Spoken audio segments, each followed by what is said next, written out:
Political decisions the world over have become increasingly short-term. In the UK, young people alive now and future generations yet unborn are completely disadvantaged by this approach.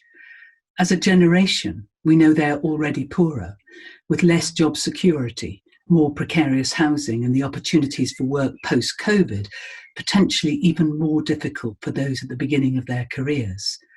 Shockingly, I heard a newscaster only 2 weeks ago ask if this is a generation we have to write off. Absolutely not.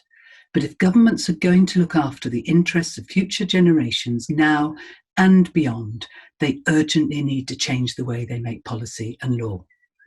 My reset proposition post-lockdown is that if governments immediately start incorporating the principle of intergenerational fairness into law and policy making, we'll have different and fairer policies. In the lesson from Wales, we can see a marriage of content and process is absolutely essential to reframe law and policy making.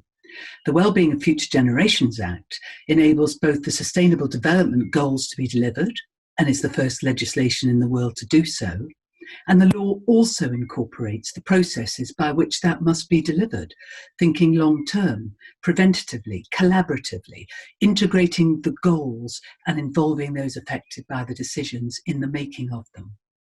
The Wellbeing of Future Generations Act is thus a values framework and a mechanism to deliver, giving clarity to law and policymakers.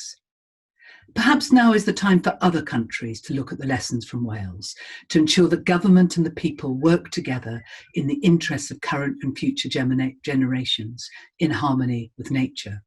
And this approach is being taken forward in the UK at this time by Lord John Bird and Caroline Lucas in the Houses of Parliament.